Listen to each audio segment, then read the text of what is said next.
A very good evening to all our viewers. Welcome to Monday's edition of the Evening Review. My name is Dr Job Amupanda, your host. Tonight on the show, we are welcoming back a regular visitor, that is Joseph Kauandenge. He is the Secretary General of National Unity Democratic Organization, that is Nudo, and he is a member of Parliament. Thank you, Chief, for welcome back actually to the platform, your platform. Thank you very much. Yeah, I suppose this was not actually part of my original plan why I called you here, but let's delve into the situation of the cell phones. What kind of phone did you get from Parliament? Well, thank you very much, Trace, and the listeners outside there. You know, it's very difficult these days really to be in a public eye or a public domain, especially as a politician. Yeah. Because there is this word that they say, tools of trade, right? Yes. Now, when we entered into Parliament, I think 3 years ago, when we got our letter of appointments and from Parliament, they listed the benefits that comes with you being a member of Parliament. Mm.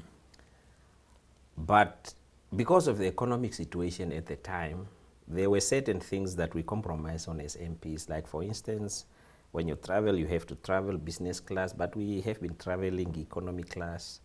In that letter, they said you should get tools of trade like laptops and cell phones and whatnot. Mm.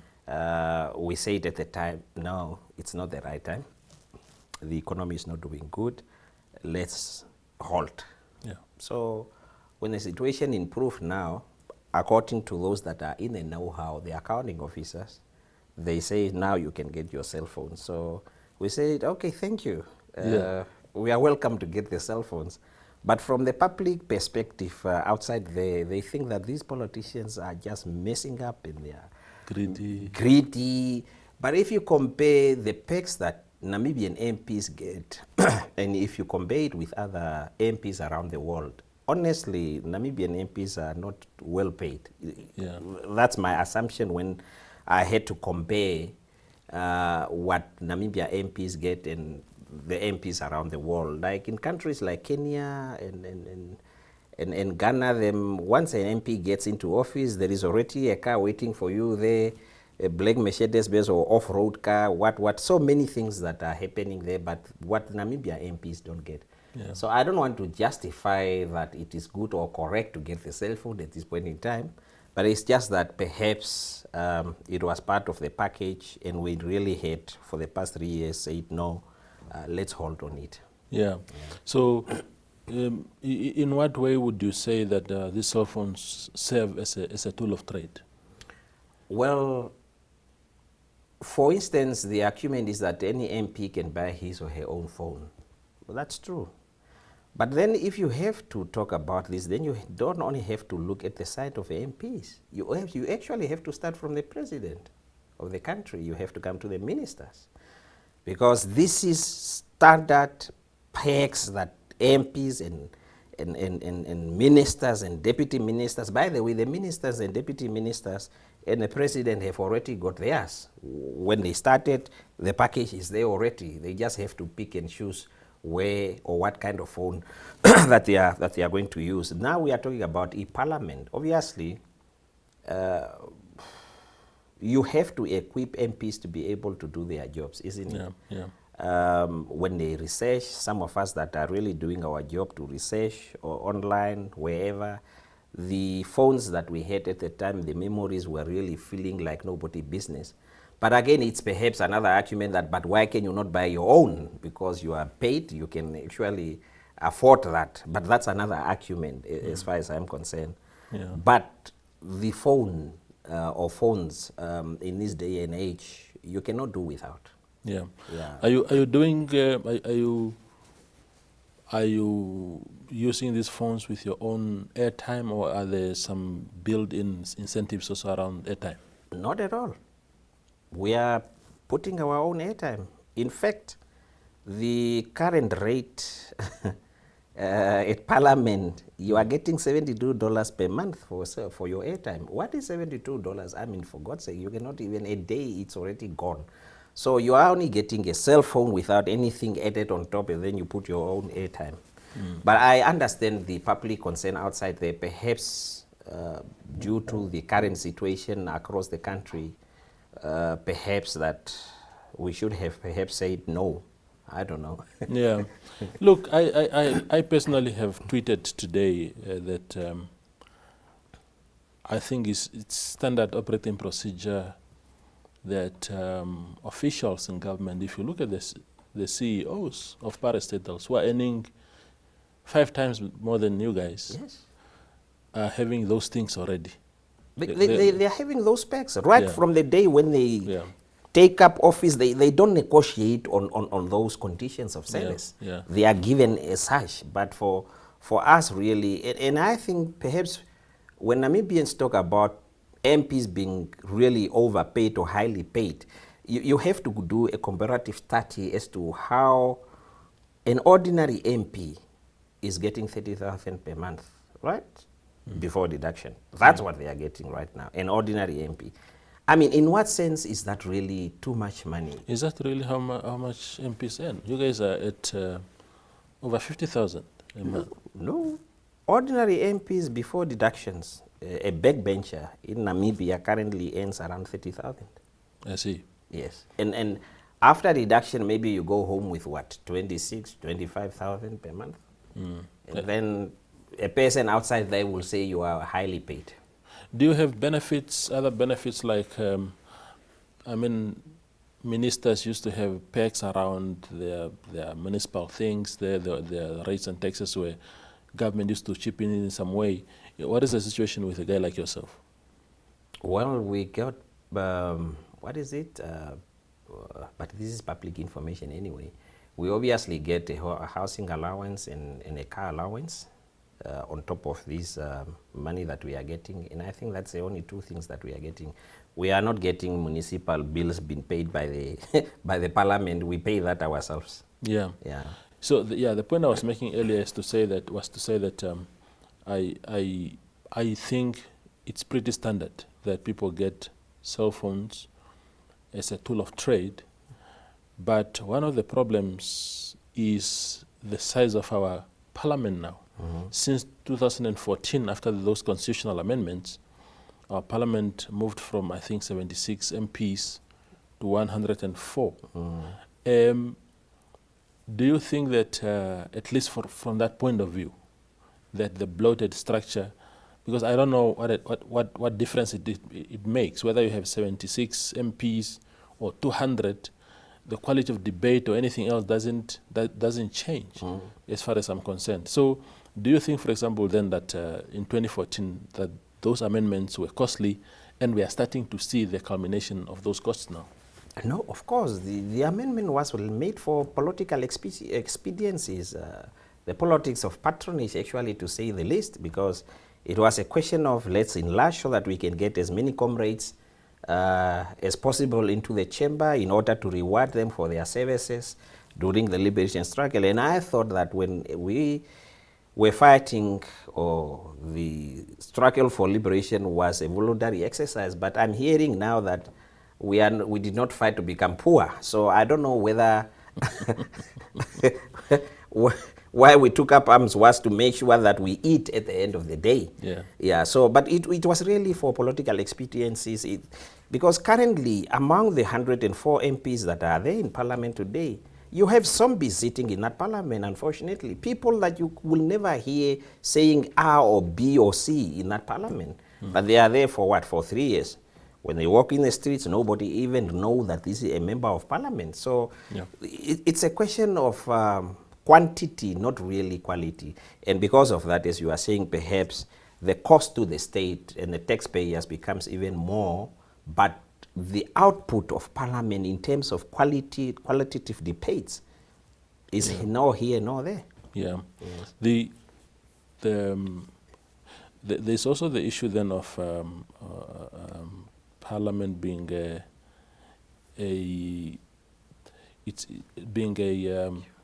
how do I put it? So I mean, the opposition traditionally would have criticized something like that. If we were told, for argument's sake, that these cell phones were only given to ministers, a guy like Joseph Kauandenge would have gone on social media and even called a press conference and say we'd condemn these things being given to government officials who are highly paid and whatnot.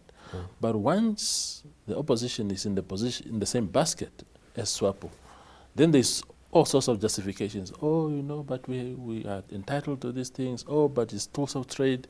Where do we draw the line?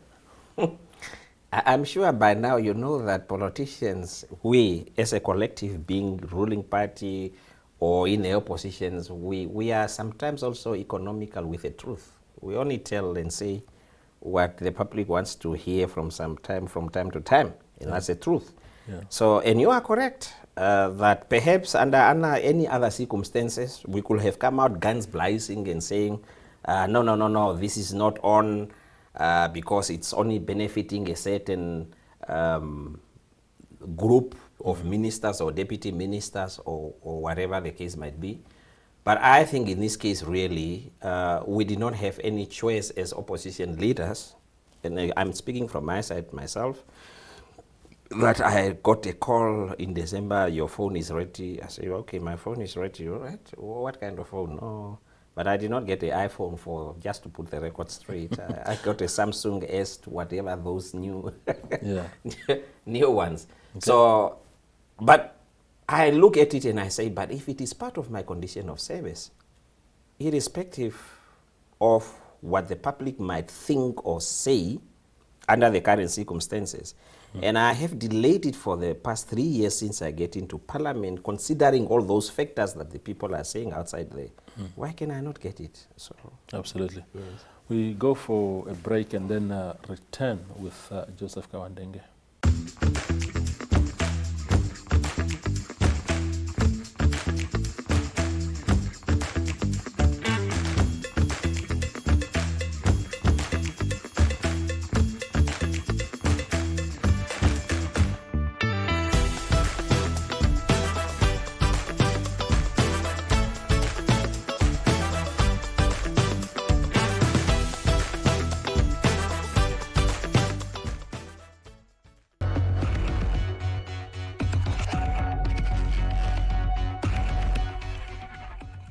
The conversation continues.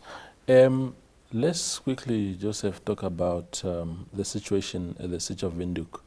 Nudo is represented. As a matter of fact, the mayor comes from your party.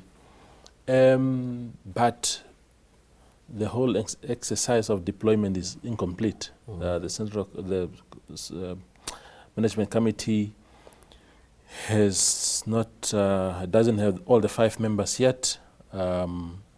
Swapo seems to have gotten back its strength in council. I saw Job Amupanda last week blaming you specifically that you were responsible for letting Swapo come back to control council. Your views? Well, with all due respect, really, to Dr. Amupanda and whoever thought or had that view, I think sometimes as politicians, as leaders, we must also be truthful to our people outside there. And we must tell the truth all the time.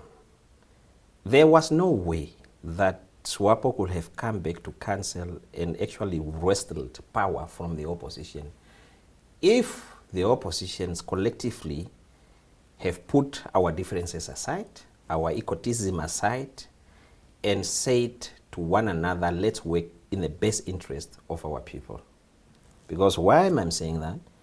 Is because Swapo has only 5 seats in council, and the opposition combined, we have 10 seats. And unfortunately, because the oppositions could not talk to one another for, the whole of this year, there was no single meeting that was called by those that are in power at the city of Windhoek for them to take the lead to talk to one another and say, we are entering the end of the year, what are we going to do? So I took that initiative upon myself to call that meeting among the opposition. And I called every leader of the opposition parties to say, man, guys, Thursday is here, the election is coming up, let's talk and see whether we can find a common ground. I took that initiative, and luckily enough, the leaders assented to that and said, okay, we are coming, right? Now, in that meeting, where there was no Swapo, for God's sake, where there were only leaders of the opposition, all of them represented in council, we could not agree that even that Monday as to how are we going to move forward in terms of seats allocations come Thursday. Some parties walk out on that meeting and say they are not going to sit here and talk and listen to nonsense. So that meeting ended in the A. And with all due respect, AR was also present there. Now comes Thursday, the elections at the council. The opposition came there without a common front as to what are we going to do or how are we going to approach that election. Now, if Kauandenge was the cause of bringing Swapo into, into power, how did I manage to do that? How? Because when I called the opposition that meeting, Swapo was not there. And if we could have agreed that evening to say, let's put our differences aside, as we are speaking now, Swapo could have been outside that, that political powers or corridors at the city of Windhoek. So we cannot in this instance blame Swapo for taking all the positions as we are blaming Swapo, because we are the ones that made it possible for Swapo to actually infiltrate that political vacuum, that power vacuum that is there. Yeah. Yes. Do you think, Joseph, that this term is increasingly becoming a wasted opportunity, because this was a window of opportunity for the opposition to sort of tell us and show us what they can do for the country if they were in power.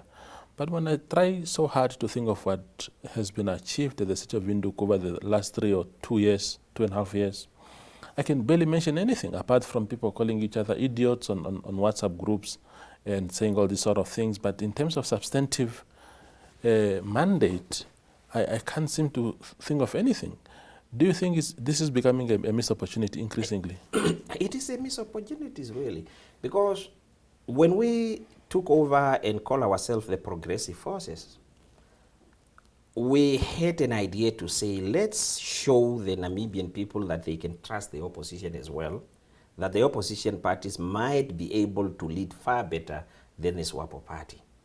And let's use this Windhoek coalition as a stepping stone towards a fully fledged coalition among opposition parties come 2024. That was the initial idea. But we have wasted, we have squandered that opportunity. In fact, we have shown to the Namibian people that they cannot even trust oppositions to lead. And that's an unfortunate, or really it is a most unfortunate thing that could have happened. Because if we could showcase, despite our differences in political ideologies, and in any case, I don't know what are the political ideologies that are different among these political parties, maybe one or here or there. The rest, we are talking about the same things in our manifestos anyway. So, but I think it's a question of personality clashes, where some people think I'm highly educated than this buffoon, I'm better than this idiot, or whatever we call each other at that city of Windhoek Council. And also the question of us really not wanting to move away from positions of power. I mean, twice I was a councillor for 5 years in that city chambers. And I was not in management, I was not a mayor, I was not a deputy mayor. But my contribution as an ordinary council member in that city, in that chambers, was so effective to the extent that I can go back to those Hansard at the city of Windhoek, and you can find motions that I brought in that were really talking to the needs and aspirations of our people on the ground, without being a mayor or deputy mayor or a management committee member. Because I understood my mandate to say, when I said, I pledge here, and I took that oath to serve the residents of the city of Windhoek, I did so without any political inclinations or thinking that I will only work for the benefit of the Nudo people and whatever. But unfortunately, the current situation at the city of Windhoek is that everybody wants to be the mayor. Everybody wants to be the MC of the management committee. And everybody wants to be on the gravy train. And that's where the fundamental problem is in the city of Windhoek. And yes, to your question, we have squandered that opportunity, and there is no receipt for anyone to work with whoever come 2024, as every party will say, I will go my own, get my 1 or 2 seats, or I don't get, that's fine. Yes. Yeah, last week on a different topic, Joseph, you issued a statement around the issue of the deployment of, or the shortlisted candidates for the Namibia Correctional Service, which is prisons, making some serious allegations actually that a huge number, almost over 90% of those shortlisted are from one ethnic group. If you can reflect on that. Well, I think sometimes people like to take things out of proportions, and those are Namibians. I'm used to Namibians doing that. Yeah. I issue a statement, making an observation as a political leader in the country to say, what's happening here? I heard that there was a nationwide recruitment drive from the prison services, but the outcome that I saw that day, I asked myself, but this is not reflective of the demographics or demographics of Namibia as a society. Why do I see only certain names here and I don't see others? But in that statement, I also made it clear in paragraph 3 that I have no problem whatsoever with the people that were shortlisted. Because, number one, they are Namibians. They deserve also to be there. It's not like I'm looking for people that are more special than these or those that were selected. But if I'm sitting there as a human resource manager at the prison services and I see that list coming, are there not reflex that says, but how will this be perceived outside there? Can we not find a way to sort of have a representative list that represent everybody? Of course, but not in terms of, in equal proportions, but because certain tribes in this country, unfortunately, they are more in terms of percentage than others. So you cannot expect to say, if it is 100, then there should be 50-50. That cannot be, because some others are more than others. But that was just my concern, that this list talks a little bit, or can be interpreted as ethnicity exclusion of some sort. Yes. Yeah. And I suppose you were referring to the Ovambo tribe then? Yes. Because I don't think you were very frank enough in calling a spade a spade. It was the Vambos that are dominating the list. Yeah, okay. Have you gotten any response, that just as we close off now? I know that prisons sort of reacted, but what is your feeling towards their reaction? They were a little bit taken aback. That's what I could gather from their response. I'm not mentioning anybody, but a senior official from the prison services did call me to say, Honorable Kauandenge, you have a point. We might have overlooked that aspect. Not to say that those people that are on the list did not qualify, but perhaps we have overlooked that issue and we are going back in-house. But please don't quote me on this one. That's what he said, to see what can we do. So for me, I think that was more than enough. Absolutely. Yes. Joseph, thank you for making time, man. Thank you. Yeah. There was Mr. Kauandenge. He's Secretary General of Nudo and also a Member of Parliament, reflecting on the cell phone saga, the prison services recruitment, as well as issues at the city of Windhoek. Thank you for watching.